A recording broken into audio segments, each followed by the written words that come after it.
One of the major problems confronting criminal justice system in most countries of the world is the absence of sustainable frameworks for the successful re-entry of formerly incarcerated persons, otherwise known as ex-convicts, into the society through well-thought-out career development initiatives that will help this set of people pursue their individual career goals with a view to obtaining personal and financial stability. This social gap the United States as a country had long identified and has been filling same through a number of governmental and non-governmental platforms, one of which is the Fortune Society, which believes in building the people and not the prison by helping ex-convicts build their individual capacities with a view to being gainfully engaged. In a society like the United States, where as a formerly incarcerated person, it is difficult, if not impossible, to get formal job placement, stakeholders like the government-backed The Fortune Society are giving this set of people a new lease of life and will wish that the global community could do same. We have been doing this for close to 50 years, so we have a strong reputation in the community, and so we have a lot of interest, not just from people in this country, but from people internationally, because they are models that we have that can work in different areas. And there's a lot that we can learn as well. We have folks here from Norway.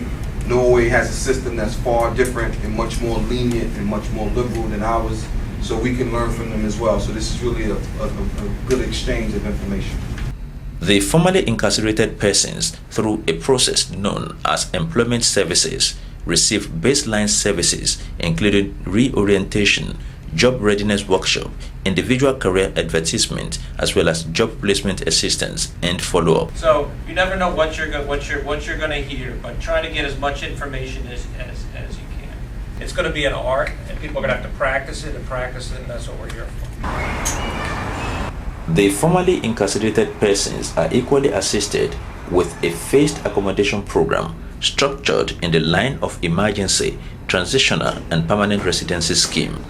Both the emergency and transitional parts of the accommodation scheme is between 11.5 and 24 months, within which the ex-convicts have access to free accommodation and partake of various community activities as a way of gradually getting reintegrated into the larger society. And this is how they start, and this is where they get to learn whether they want to be here, and we get to learn whether we want them here. So in this room we have 1, 2, 3, 4. We have five men in here. Once they're ready to move on, they meet apartments for themselves to live in. So just like we want them to live just like everybody else, like you or I or anyone else would live. With successful progression through the emergency and transitional phases of the accommodation program, a formerly incarcerated person with certified low income is able to access permanent accommodation in the facility with only 30% of his income paid as rent. The permanent accommodation facility is cohabited by other members of the larger society, and this helps in the total reintegration of the formerly incarcerated back into the community. This is how a number of the beneficiaries assess the program.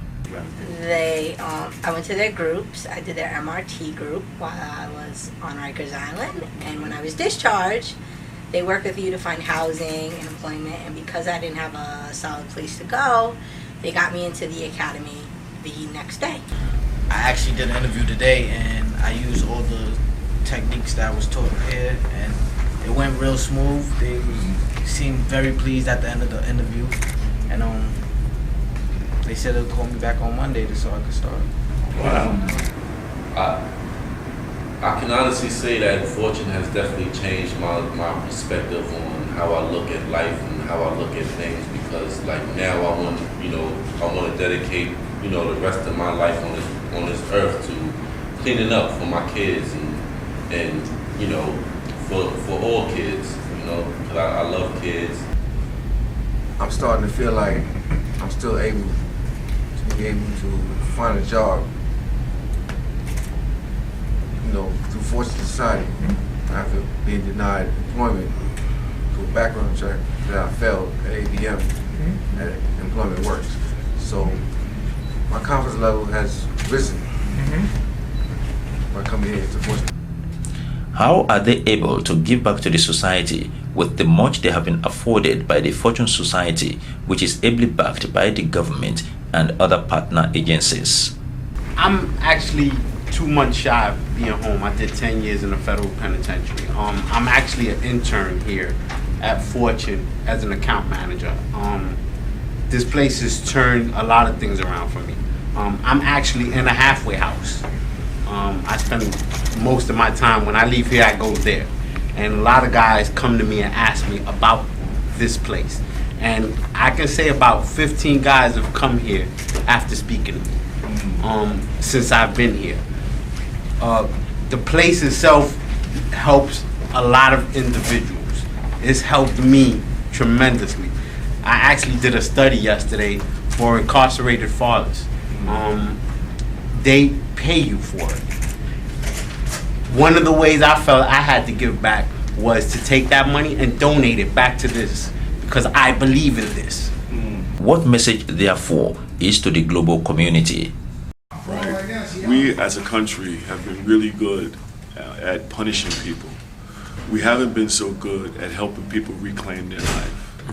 2, allow the voices of the men and women who were formerly incarcerated to help shape policy, help deliver services, and help make a difference. And 3, we ought to be building much more housing for people coming home from prison and coming home from jail. We have incarcerated so many men and women, and as a result of those long sentences, have lost family, have become disconnected from their communities, and haven't really had a place to land. So we need more housing. From New York City, Adeshino Anidugbe, Ogtv News.